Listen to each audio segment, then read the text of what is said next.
concealment was overruled by the relief of feeling that someone was near her in the awful emptiness. She stood up and walked toward the buggy. Mr. Royal saw her, and touched the horse with the whip. A minute or two later he was abreast of Charity. Their eyes met, and without speaking he leaned over and helped her up into the buggy. She tried to speak, to stammer out some explanation, but no words came to her, and as he drew the cover over her knees, he simply said, "The minister told me he'd left you up here, so I come up for you." He turned the horse's head, and they began to jog back toward Hamblin. Charity sat speechless, staring straight ahead of her, and Mr. Royal occasionally uttered a word of encouragement to the horse. "Get along there, Dan. I gave him a rest at Hamblin, but I brought him along pretty quick, and it's a stiff pull up here against the wind." As he spoke, it occurred to her for the first time that to reach the top of the mountain so early he must have left North Dormer at the coldest hour of the night, and have travelled steadily but for the halt at Hamblin. And she felt a softness at her heart which no act of his had ever produced since he had brought her the Crimson Rambler because she had given up boarding school to stay with him. After an interval he began again. "It was a day just like this, only spitting snow, when I come up here for you the first time." Then, as if fearing that she might take his remark as a reminder of past benefits, he added quickly, "I dunno's you think it was such a good job, either." "Yes, I do," she murmured, looking straight ahead of her. "Well," he said, "I tried." He did not finish the sentence, and she could think of nothing more to say. "Ho there, Dan, step out," he muttered, jerking the bridle. "We ain't home yet. You cold?" he asked abruptly. She shook her head, but he drew the cover higher up, and stooped to tuck it in about the ankles. She continued to look straight ahead. Tears of weariness and weakness were dimming her eyes and beginning to run over, but she dared not wipe them away lest he should observe the gesture. They drove in silence, following the long loops of the descent upon Hamblin, and Mr. Royal did not speak again till they reached the outskirts of the village. Then he let the reins droop on the dashboard and drew out his watch. "Charity," he said, "you look fair done up, and North Dormer's a goodish way off. I've figured that we'd do better to stop here long enough for you to get a mouthful of breakfast, and then drive down to Cruston and take the train." She roused herself from her apathetic musing. "The train? What train?"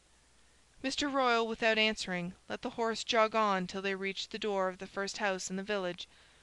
"This is old Mrs. Hobart's place," he said. "She'll give us something hot to drink." Charity, half unconsciously, found herself getting out of the buggy and following him in at the open door. They entered a decent kitchen with a fire crackling in the stove. An old woman with a kindly face was setting out cups and saucers on the table. She looked up and nodded as they came in, and Mr. Royal advanced to the stove, clapping his numb hands together. "Well, Mrs. Hobart, you got any breakfast for this young lady? You can see she's cold and hungry." Mrs. Hobart smiled on Charity and took a tin coffee-pot from the fire. "My, you do look pretty mean," she said compassionately. Charity reddened and sat down at the table. A feeling of complete passiveness had once more come over her, and she was conscious only of the pleasant animal sensations of warmth and rest.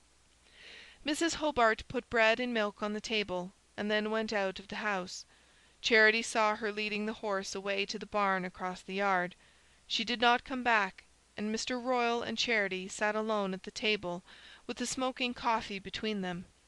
He poured out a cup for her, and put a piece of bread in the saucer, and she began to eat. As the warmth of the coffee flowed through her veins, her thoughts cleared, and she began to feel like a living being again. But the return to life was so painful that the food choked in her throat, and she sat staring down at the table in silent anguish. After a while, Mr. Royal pushed back his chair. "Now then," he said, "if you're a mind to go along—" She did not move, and he continued, "We can pick up the noon train for Nettleton if you say so."